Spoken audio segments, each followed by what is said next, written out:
right, this is Will Ragatz with Vikings on SI, and today we're going to be ranking the NFC North quarterback rooms. We're going to do our best to be unbiased here, and I guess we can just jump right into it without any spoilers or further ado, and say that the Vikings come in at fourth.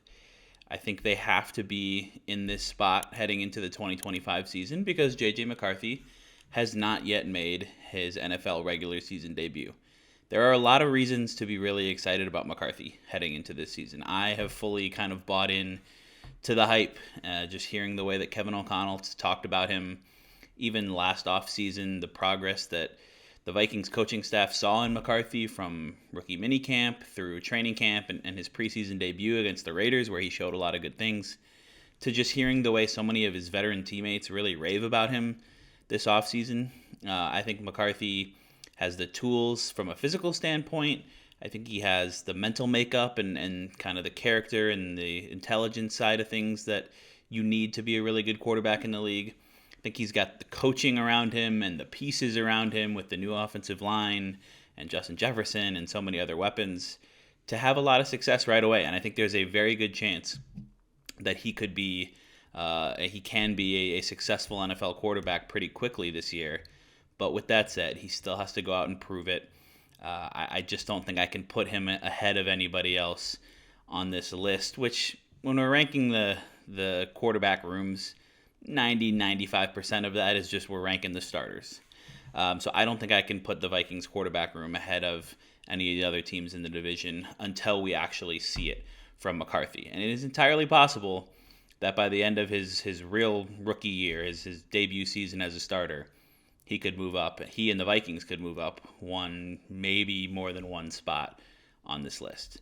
But the Vikings come in at number 4. They've also got Sam Howell as their new backup acquired from the Seahawks in a trade during the draft. And then Brett Rippon and rookie Max Brosmer out of Minnesota as some additional depth. At number 3, we've got the Chicago Bears. Caleb Williams was the number 1 overall pick last year, but he did not really come in and light up the NFL in the way that I think some people maybe thought he might. He was viewed as a pretty generational quarterback prospect coming out of USC, the clear-cut number 1 overall pick in a draft that had Jaden Daniels, who has since pretty clearly surpassed him as the guy in that draft class after 1 year, after leading the Commanders to the NFC title game, winning Rookie of the Year. Caleb Williams finished 10th in Rookie of the Year voting after coming in as the pretty heavy favorite to win that award. He did some good things, certainly. You can look at the Vikings game against the Bears in Chicago in Week 12 and see a lot of the arm talent, a lot of the mobility, a lot of the traits that give him a chance to be a really good quarterback in the league.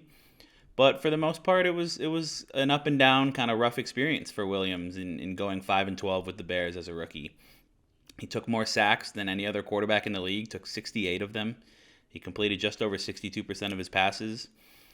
He put up solid numbers in terms of passing yards, touchdowns, nearly 500 rushing yards as well, but didn't really kind of hit the ground running maybe at the level that some people expected. And there are other reasons for that as well. I mean, having Matt Eberflus as his head coach was not a great situation to come into.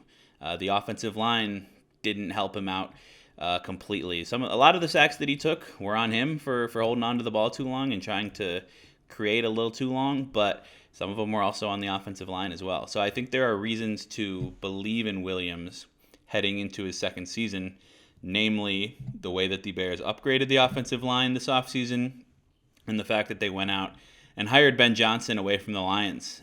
Johnson with a really strong track record of dialing up excellent offenses, schematics, helping Jared Goff thrive with the Lions. So I think that's a big hire for Chicago. I think Williams has the talent, and there are reasons to be excited, certainly, about his ceiling. But I think he's a clear number 3 here until we see more. And, as I mentioned earlier, could be at risk of falling to that 4th spot if McCarthy plays really well for the Vikings this year and Williams doesn't take that second-year leap. At number 2, I've got the Green Bay Packers. And I think this is where you could maybe make an argument. I don't think it would be completely unreasonable if you wanted to come out and say the Packers should be at number 1. When Jordan Love is on his game over the last 2 seasons as Green Bay starter, he's shown that he can do things that the top guys in the NFL, the Patrick Mahomes, Lamar Jacksons, Josh Allen's, those kind of guys are capable of doing and are known for doing pretty consistently. With Love, it's been a little bit more of flashes. We saw it in the second half of his 2023 season, when his debut year as a Packers starter.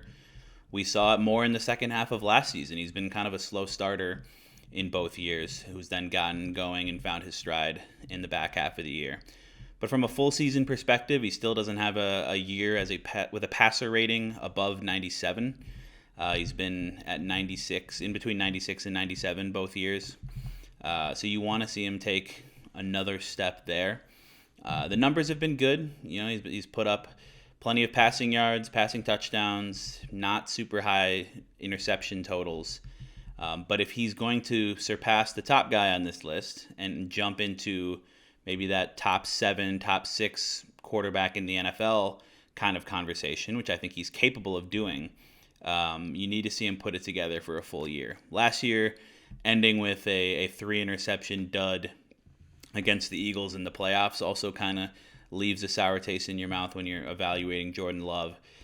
So I think he and the Packers belong at number 2. Malik Willis deserves a shout-out after going 2-0 last year as their backup. I think he's a solid number 2 option for Matt LaFleur's offense. But number 1 is going to be the Detroit Lions. I think Jared Goff deserves to be considered the best quarterback in the NFC North, and thus the Lions deserve to have the best quarterback room in the NFC North when you're looking ahead to the 2025 season. Goff last year over 4,600 passing yards, 37 touchdowns, 12 interceptions, second in the league in passer rating at 111.8 behind only the MVP, Lamar Jackson. It was a really, really strong year from Goff.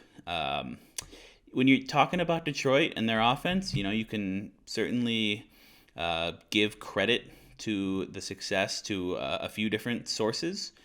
Ben Johnson, who we talked about earlier, has been kind of the mastermind of the whole thing, scheming up really good offenses in Detroit, putting his playmakers in advantageous situations, I think helping make the game a little bit easier for Jared Goff. And then you talk about those playmakers in Amon-Ra St. Brown, the two-headed monster at running back, Sam Laporta, Jameson Williams, then an offensive line that is definitely, or was at least, the best in the NFC North, and then probably still is heading into this year, and one of the best in the league.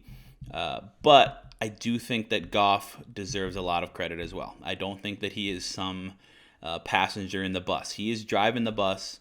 He just happens to have a really good team around him and good coaching around him, and I don't think that should be considered a knock on him. Maybe it's a knock if you're comparing him to the top guys who I've mentioned, the Mahomes and Jackson, Allen, Joe Burrow, Jaden Daniels, Jalen Hurts, all of those different kind of guys.